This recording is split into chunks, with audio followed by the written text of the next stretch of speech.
Olá, bom dia. Começa aqui mais uma edição do Eldorado Expresso, trazendo para você os principais destaques das plataformas do Estadão nesta sexta-feira.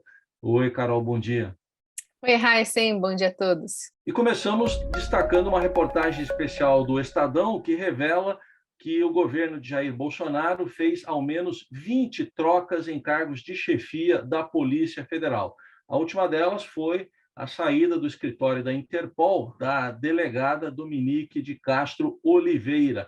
Ela trocou mensagens com colegas de trabalho, que estão retratadas na reportagem do Estadão, dizendo que teria sido injustiçada, que não sabe o que fez.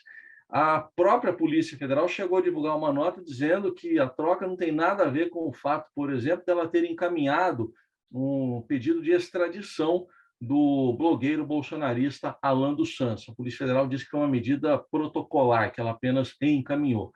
Os detalhes você confere nessa reportagem do Estadão, que lembra também que o presidente Bolsonaro é alvo de um inquérito na polícia, envolvendo interferência na Polícia Federal, que está lá no Supremo, depois de denúncias feitas pelo ex-ministro Sérgio Moro de interferência do presidente na PF. E o plenário do Senado aprovou ontem a PEC dos precatórios por 64 votos a favor, incluindo de opositores ao governo, 13 contra e 2 abstenções.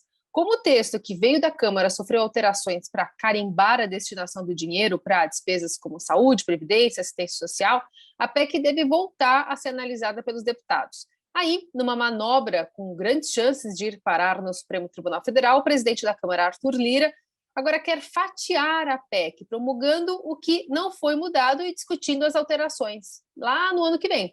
Lembrando que a medida eleva o teto de gastos e limita o pagamento anual de dívidas transitadas em julgado, abrindo espaço naquele orçamento para gastos extras de 106 bilhões de reais e liberando recursos para o pagamento do Auxílio Brasil de R$400. As plataformas do Estadão também trazem todas as informações sobre o avanço da variante Ômicron do coronavírus. No Brasil, o Ministério da Saúde já confirmou 5 casos, são 3 em São Paulo e 2 que foram confirmados ontem no Distrito Federal. Há outros casos suspeitos sendo investigados, por enquanto, todos de pessoas que tiveram alguma passagem, seja por viagem, por conexão em voo, pelo continente africano, de onde é originária essa nova cepa. Estamos acompanhando também desdobramentos dessa preocupação. Por exemplo, 19 capitais já anunciaram o cancelamento de festas de Réveillon. A última foi a capital paulista ontem, e o Estado de São Paulo também decidiu manter o uso obrigatório de máscaras em locais abertos, que poderia cair a partir do dia 11 de dezembro. Agora, essa medida não vai ocorrer mais. E acompanhamos também a evolução, o avanço da variante Ômicron pelo mundo, especialmente na Europa. Os detalhes você encontra nas nossas plataformas. Pois é, e pouco mais da metade das festas corporativas de confraternização de fim de ano, por exemplo, foram canceladas já no Reino Unido. Com a piora da pandemia, o governo britânico quer proibir ou coibir uma tradição do beijo de Natal, né? Uma das ministras do governo aconselhou que as pessoas não se beijassem debaixo do galho de viscos durante as festas de fim de ano, que é uma das principais tradições, evitando, na verdade, o contato, né? O governo tem evitado medidas mais restritivas, temendo conter o discreto ainda processo de avanço da nova pandemia, a nova variante, a Ômicron, mas acendeu essa luz amarela na equipe de Boris Johnson, que já disse que pode apertar ainda mais as restrições nas próximas semanas.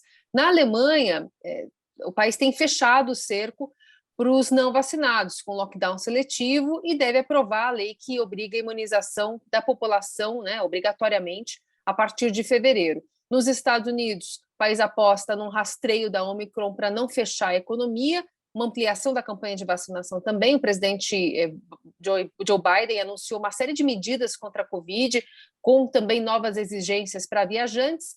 Enquanto isso, lá na África do Sul, né, onde foi identificado o primeiro caso, vem se acelerando uma campanha de vacinação com a implantação de postos móveis dentro de shoppings, estações de transporte público, tudo para combater um rápido aumento nos casos da doença, uma semana após a descoberta da variante. Aliás, os novos casos diários quase dobraram. No futebol, destaque para o Atlético Mineiro. O Galo, finalmente campeão brasileiro de novo, uma espera de 50 anos, ou como destacou a reportagem de Estadão, para ser mais precisa, 49 anos, 11 meses e 14 dias. O Atlético conquistou com muita emoção esse título ontem de virada, estava perdendo por 2-0 para o Bahia lá em Salvador e virou para 3-2, não pode mais ser alcançado pelo Flamengo. O Estadão traz hoje também uma história bem legal do massagista do Atlético, o Belmiro, que literalmente é o único bicampeão, porque ele estava lá no time,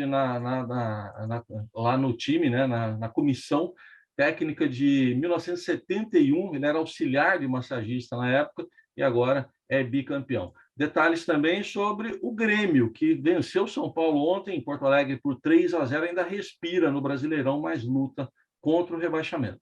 E a gente encerra falando sobre a Bienal do Livro do Rio de Janeiro, que começa hoje, espera receber até o dia 12 400 mil pessoas no Rio Centro. É o primeiro, né, dos mega eventos literários a ganhar uma edição com público desde o início da pandemia.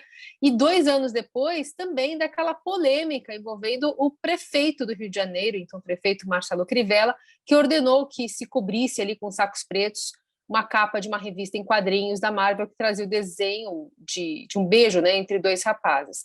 Agora, quem for, né, lá vai ver 2 garotos se beijando, estampando um muro com cerca de 2 metros de altura. A imagem parece meio que sintetizar esse fenômeno maior no mercado editorial, porque desde aquela Bienal, as obras de temática LGBT que passaram a encabeçar as listas dos livros mais vendidos na categoria infanto-juvenil e tem pautado muito mais, né, o mercado literário a partir da polêmica. Estas e outras notícias você acompanha nesta sexta nas plataformas do Estadão. Carol falou em beijo 2 vezes, então um beijo para todo mundo aí. Até.